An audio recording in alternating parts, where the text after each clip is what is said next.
एफरेस को जरूर बनाएं जो भी पर्सन हमारे यहाँ आता है। ठीक, तो आज का टॉपिक एफरेस ही है, बिल्कुल।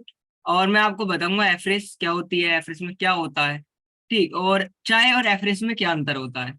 तो चाय और एफरेस का जो अंतर होता है ना, ये आपने सबको बताना है।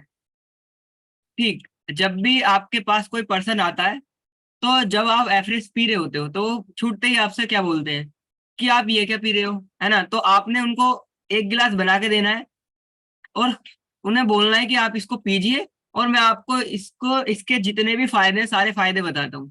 ठीक, तो मैं जो जो फायदे आज आपको सभी को बताऊंगा, तो आपने अच्छे से लिख लेने हैं, याद कर लेने हैं कि जो भी पर्सन आपसे टच हो उसे ये एफएस के फायदे जरूर बताएं, क्योंकि अगर उसकी बॉडी में एफएस जाएगी तो बहुत सारे बदलाव आने वाले हैं, जिसकी वजह से आने वाले समय में उनकी जो हेल्थ है वो अच्छे से ठीक हो जाएगी।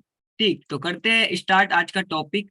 तो टॉपिक है कि एफरेस में एंटीऑक्सीडेंट भी होते हैं, यानी एफरेज जो है एंटीऑक्सीडेंट का काम करती है। और एंटीऑक्सीडेंट होते क्या है, ठीक, इसके बारे में थोड़ा साइंटिफिक लैंग्वेज में कहा जाए, साइंस के अकॉर्डिंग मैं कम शब्दों में बताता हूँ आपको, थोड़ा सा समझने की सभी कोशिश करेंगे कि कई फलों सब्जियों अनाजों में पाए जाने वाले एंटीऑक्सीडेंट विटामिन मिनरल्स और केमिकल का संयोजित रूप होते हैं। ठीक, ऑक्सीजन जो हम ले रहे हैं, ठीक, पोल्यूशन की वजह से वो डिफेक्टिव हो रहा है ना। यानी कि आपने देखा होगा कि हम सांस ले रहे हैं तो सांस के साथ साथ भी बहुत सारा पोल्यूशन हमारे बॉडी में आ रहा है। या आप देखते हैं नॉर्मली कि हमारे आसपास लोग सिगरेट पीते हैं, मतलब हम यूज नहीं कर रहे, वो यूज कर रहे हैं, प्रॉब्लम फिर भी हमको होगी, क्योंकि ऑक्सीजन या कहा जाए कि हवा के वजह से वो हमारे अंदर जा रही है, क्योंकि हम सांस ले रहे हैं। तो जब ऑक्सीजन हमारी बॉडी में जाता है तो हमारे पास ऑक्सीजन की कमी हो जाती है, मतलब जो अच्छा ऑक्सीजन चाहिए वो नहीं मिल पाता है, उसकी कमी होने लगती है हमारी बॉडी में। तो हमारी बॉडी में जिस भी हिस्से में जाता है वो वाला मतलब पोल्यूटेड ऑक्सीजन,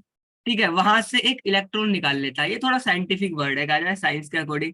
फॉर एग्जाम्पल, एक एग्जाम्पल के थ्रू बताता हूँ, जैसे गुड कैलेस्ट्रॉल, बॉडी में सबकी कैलेस्ट्रॉल होता है, ठीक, तो गुड कैलेस्ट्रॉल में से एक इलेक्ट्रॉन निकाल लेता है, जो पोल्यूटेड ऑक्सीजन के कारण जो हमारी बॉडी में कैलेस्ट्रॉल होता है वो हमारी नसों के ब्लॉकेज को 3 गुना बढ़ा देता है। ठीक, मतलब जो पोल्यूटेड हम एयर, हमारी बॉडी में जो ऑक्सीजन जा रहा है, ठीक, तो क्या होगा कि कहीं ना कहीं वो हमारे कैलेस्ट्रॉल लेवल को भी बढ़ा रहा है, क्योंकि हमारी बॉडी में गुड बैड दोनों तरह के कैलेस्ट्रॉल होते हैं। तो गुड वाले में से जो इलेक्ट्रॉन होते हैं उसको वो निकाल लेता है, जिसकी वजह से हमारा जो कैलेस्ट्रॉल लेवल है वो 3 गुना तेजी से बढ़ने लगता है। तो जिन लोगों का कैलेस्ट्रॉल एकदम एकदम बढ़ रहा है ना, तो वो लोग एक बार जरूर चेक करें कि कहीं उनकी जो इन्वायरमेंट है जहाँ वो रह रहे हैं, कहीं वो ज्यादा पोल्यूटेड तो नहीं है ना। तो ये भी एक प्रॉब्लम का कारण होता है। और डिफेक्टिव ऑक्सीजन क्या कहा जाए कि जब हम इन चीजों को लेते हैं ना, तो जब हम डॉक्टर के पास जाते हैं या हम किसी साइंटिस्ट के टच में होते हैं, मतलब जो हमारे से ज्यादा इंफॉर्मेशन रखते हो हेल्थ के रिगार्डिंग, ठीक, तो वो भी कहते हैं कि इसको फ्री रेडिकल नाम दिया गया है एक, जो डिफेक्टिव ऑक्सीजन वगैरह ये सब चीजें होती हैं, ऑक्सीडेंट वगैरह, ठीक। और अगर हमारी बॉडी में एंटीऑक्सीडेंट ना जाए तो हमें कुछ प्रॉब्लम्स हो जाती हैं। अब जो मैंने बताया वो हमारे ये है कि हमें पता होना चाहिए, अगर नहीं भी समझ आता तो नो प्रॉब्लम, मगर हमें ये पता होना चाहिए एंटीऑक्सीडेंट क्या होते हैं। ठीक, और एंटीऑक्सीडेंट की जब कमी हो जाती है हमारी बॉडी में, या जब हम डॉक्टर के पास जाते हैं तो वो भी हमें प्रोवाइड बोलते हैं कि आप एंटीऑक्सीडेंट का यूज कीजिए।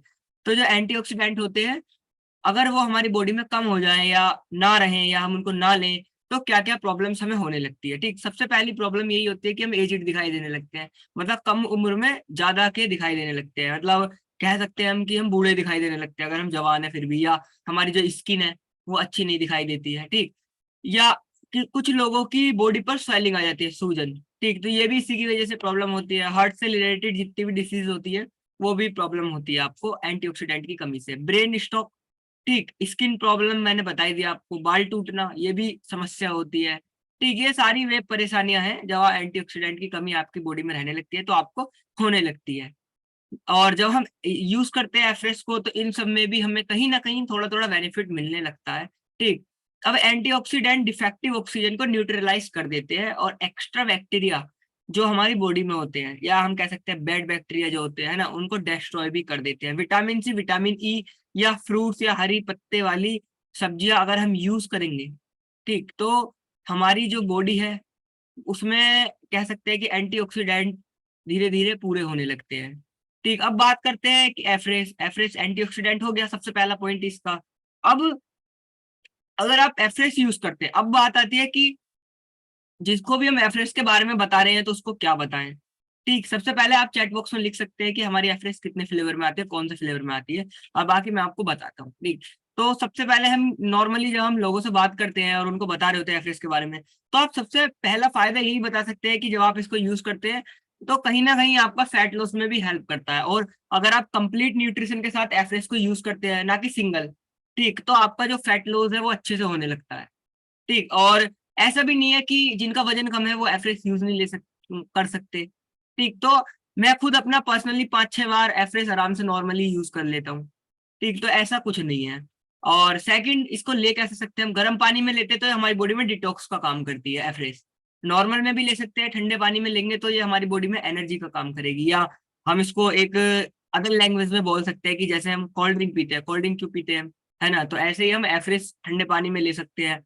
और बहुत सारी रेसिपी होती है एफरेस को लेने की भी, कि आप इसको किस तरह और टेस्टी बना सकते हैं। जिन लोगों को नॉर्मल एफरेस अच्छी नहीं लगती पीने में, है ना, तो इसको और किस तरह आप टेस्टी बना सकते हैं, इसके बारे में भी हमारे जो कोचेज हैं आपको आइडियाज देते हैं। ठीक, जब हम एफरेस यूज करते हैं तो हमारी जो बॉडी है वो एक्टिव फील करती है और हमें एकदम एक्टिव एक्टिव फील होता है। यस, तो हमारे पास चैट बॉक्स में आ भी गया, 7 फ्लेवर होते हैं, लेमन, जिंजर, इलायची, पीच, सीमन, तुलसी, कश्मीरी कहवा। Okay, great. तो ये फ्लेवर होते हैं जो आप सबको पता होने चाहिए, और आपने सबने ना फ्लेवर को यूज भी करना होता है। ये नहीं कि कुछ लोग मैं देखता हूँ कि अब कहावा आ रही है तो आप कहावा ही यूज कर रहे हैं क्योंकि सबसे ज्यादा ट्रेंड में चल रही है। नहीं, आपने ना मिक्स करके भी आप ले सकते हैं। कहावा के साथ आप कुछ और भी मिला सकते हैं, इलायची मिला लीजिए, पीच मिलाइए, अच्छी लगेगी। ठीक, ऐसे आप मतलब 2 एफरेज 3 एफरेज, मतलब 2 चम्मच अगर नॉर्मली यूज करते हैं आप तो मिलाइए, 1 चम्मच करते हैं तो आधा आधा मिलाइए। या आप एक टाइम सुबह दूसरी लीजिए, दोपहर में दूसरी लीजिए, इवनिंग में दूसरी लीजिए। ठीक, क्योंकि अगर हम कभी भी एक ही चीज को लेते रहते हैं, पीते रहते हैं, खाते रहते हैं, तो हम उससे ना बोर से हो जाते हैं। एक ये हमारा माइंडसेट ऐसा हो जाता है कि यार कल भी यही ली थी, आज भी यही ली है ना। तो हमें टेस्ट को चेंज कर करके लेना है, क्योंकि हमें पता है इससे हमें बेनिफिट मिलने हैं, तो हमें इसे छोड़ना तो है ही नहीं। ठीक, अब जब हम एफरेस यूज करते हैं तो हमें एनर्जी मिलती है, जैसे मैंने आपको बताया। ठीक, हमारा माइंड जो है वो अलर्ट रहता है। ठीक, और जिन लोगों को आलस आता है, अगर वो लोग एफरेस यूज करते हैं तो उनका आलस भी दूर हो जाता है। ठीक, तो ये बेनिफिट है एफरेस के। और अब बात करते हैं कि चाय और कॉफी और एफरेस, यानी इनमें डिफरेंस क्या है। चाय कॉफी एक ही बात मान लेते हैं हम, और एफरेस एक तरफ रख लेते हैं, तो दोनों साइड अलग अलग हो गई। ठीक, तो हम बात करते हैं सबसे पहले चाय। तो जब हम चाय पीते हैं तो हमारा कोलेस्ट्रॉल बढ़ने लगता है। ठीक, तो जब आप एफरेस लेते हैं तो कहीं ना कहीं आपका जो कोलेस्ट्रॉल है ये भी कम होने लगता है। ठीक, और मेटाबॉलिज्म सिस्टम भी हमारा जो जब हम चाय पीते हैं तो वो स्लो हो जाता है, और जब हम एफरेस का यूज करते हैं तो हमारा मेटाबॉलिज्म सिस्टम फास्ट होने लगता है। और हमारा जो इंटरनल फैट होता है, जब हम एफरेस लेते हैं तो हमारा लॉस होने लगता है। और जब हम चाय ले रहे होते हैं तो हमारा फैट बढ़ाने में भी चाय दिक्कत देती है, मतलब हमारा फैट एकदम इंक्रीज करने लगते हैं जो भी लोग चाय पीते हैं। अभी ये जरूरी नहीं है कि लोगों का कहना होता है कि जी, या जो लोग अंडरवेट होते हैं या कमजोर होते हैं तो वो कहते हैं जी हमारा फैट तो बढ़ता ही नहीं है, हम इतनी चाय पीते हैं, तो आपने कैसे कह दिया कि फैट बढ़ता है चाय पीने से, है ना। तो ऐसा नहीं है कि आपका जो दिखने वाला फैट है वही बढ़े, आपका स्किन फैट बढ़ सकता है, जितने भी हमारे फैट होते हैं, या ऑर्गन्स का फैट होता है वो बढ़ने लगता है, जिसकी वजह से बहुत सारी प्रॉब्लम्स होने लगती हैं। और एक और इसमें कहा जाए कि अब क्या चीज कितनी क्वांटिटी में होती है ना, ये भी पता होना जरूरी है। जब आप चाय या कॉफी ले रहे होते हैं तो आपको 150 से 250 mg कैफीन आपकी बॉडी में चला जाता है। ठीक, ये डिपेंड करता है आपके जो चाय का या कॉफी का कप है वो कितना है, या कितनी लिमिट में उसमें आप क्या चीज डाल रहे हो। ठीक, तो ये भी एक प्रॉब्लम्स क्रिएट करने का कारण हो जाता है कि कैफीन, जब हाई कैफीन जाता है, इसके बारे में बताऊंगा कितना कैफीन चाहिए। ठीक, जब आप एफरेस यूज करते हो तो लगभग आपकी मिनिमम 40 mg के आसपास पर सर्विंग में आपके एफरेस लेने से कैफीन आपकी बॉडी में जाता है। और हर पर्सन की 55 mg पर सर्विंग कैफीन की रिक्वायरमेंट होती है। या आप कह सकते हैं कि अगर आप 55 mg से ज्यादा कैफीन एक बार में ना लें, अगर आप लेते हैं तो हो सकता है कहीं ना कहीं आपको प्रॉब्लम हो जाए। जबकि हम इसको एक चीज में भी कह सकते हैं कि जो भी कोल्ड ड्रिंक या रेड बुल वगैरह ये जो चीजें आती है ना, इनमें हाई मात्रा में कैफीन होता है, जिसकी वजह से आप देखते हो कि लोगों को बहुत बार हार्ट से रिलेटेड प्रॉब्लम्स हो जाती है, या आपने देखा होगा कि कुछ टाइम पहले न्यूज में इन चीजों के बारे में बताया भी गया था। अगर आप कभी कभी भी न्यूज देखते हो या न्यूज़पेपर पढ़ते हो तो उसमें बताया था कि जब आप कैफीन ज्यादा लेते हैं तो कितनी ज्यादा आपको प्रॉब्लम्स क्या क्या होने लगती है। ठीक। अब लेडीज की जो रिक्वायरमेंट होती है डेली कैफीन की, वो होती है 200 mg, और जेंट्स की होती है 400 mg। तो इतनी आप कैफीन डेली कंजप्शन कर सकते हो, कंज्यूम कर सकते हो। ठीक। अब बात करी जाए कैलोरीज की। कैलोरीज हर चीज में, मतलब हम कह सकते हैं कि हमारे कैलोरीज एक हमारे लाइफ स्टाइल का ना, खान पान का एक बहुत मेजर पॉइंट बन चुका है। अगर आपको पता होगा कि क्या होती है कैलोरीज, कैलोरीज से होता क्या है, कितनी कैलोरीज किस में होती है, तो ये पता होना बहुत ज्यादा जरूरी है। तो जब आप कॉफी या चाय पीते हैं तो 100 से 150 कैलोरीज आपकी बॉडी में एक बार में जाती है। ठीक। और जब हम कैलोरीज हमारी बॉडी में ज्यादा जा रही होती है तो होता क्या है कि हमारा जो वेट है वो इंक्रीज होने लगता है, और कैलोरीज बढ़ेंगी तो प्रॉब्लम्स बढ़नी बढ़नी है आपको। जब आप एफरेक्स यूज करते हैं पर सर्विंग आपको 4 कैलोरीज, मतलब 4 कैलोरी एक बार में, एक चम्मच में आपके एफरेक्स में मिल जाती है।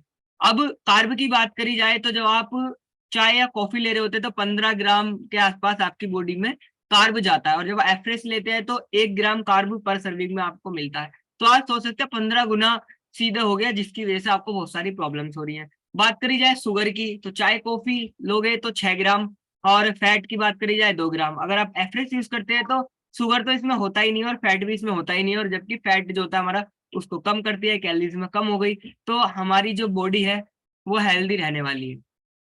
ठीक। जो लोग चाय पीते हैं उनको जलन होती है, गैस बनती है, एसिडिटी होती है। तो ये नॉर्मल चीजें हैं जो आप सभी को इंफॉर्मेशन के लिए बताया जाता है और आपको पता होनी चाहिए। और ज्यादातर लोगों को 99% लोगों को ये चीजें पता भी होती है कि चाय पीने से ये नुकसान होते हैं, मगर वो फिर भी पीते हैं क्योंकि उनके पास कुछ ऑप्शन नहीं है। तो आप उनको ऑप्शन बता सकते हैं कि आपके इसकी जगह आप इसको यूज कर सकते हैं। ठीक। अब आगे थोड़ी सी और बात करी जाए कि एनर्जी लेवल बढ़ाएगा हमारा। और जब हम चाय पीते हैं तो चाय क्यों पीते हैं, ज्यादातर लोगों का कहना यही होता है कि हमारा आलस दूर हो जाता है, हमें एक्टिवनेस थोड़ी देर के लिए मिल जाती है, हमारी बॉडी एक्टिव हो जाती है थोड़ी देर के लिए। मगर आप जब एफरेस पीते हैं तो आप एक लंबे समय के लिए आपकी जो बॉडी है वो अलर्ट रहती है और एक्टिव फील करती है। मेटाबॉलिज्म स्लो होता है जब चाय पीते हैं, और एफरेस पियोगे तो आपका मेटाबॉलिज्म सिस्टम फास्ट रहने वाला है। ठीक। और दो फायदे हो रहे हैं कि अगर आप एफरेस यूज करते हैं आपका डाइजेशन कभी खराब नहीं हो सकता, अच्छा रहेगा। और साथ साथ इतने सारे प्रोडक्ट हैं डाइजेशन के लिए, तो अगर आप उनको साथ में यूज करते हैं तो आपका डाइजेशन अच्छा रहने वाला है। हमारी बॉडी डिटॉक्स रहेगी अगर आप एफरेस रेगुलर यूज करते हैं। आपकी बॉडी में टॉक्सिन नहीं रुक पाएंगे या पास आउट होते रहेंगे। और हमारा जो हाइड्रेशन है वो भी ठीक रहता है अगर आप एफरेस का प्रॉपर तरीके से यूज करते हैं। तो ये था एफरेस के बारे में, जो कि आप सबको अच्छे से समझ आया होगा कि अगर एफरेस हम यूज करते हैं और हम किसी को क्या बता सकते हैं एफरेस के बारे में। क्योंकि हर पर्सन का पहला सवाल होगा जब आप उसकी सेहत को सही करने के लिए कुछ बताओगे, तो हर मतलब अगर हम उसको कुछ गलत खाने के लिए दे रहे हैं, मैंने ये चीज नोटिस करी है, तो सामने वाला पर्सन ना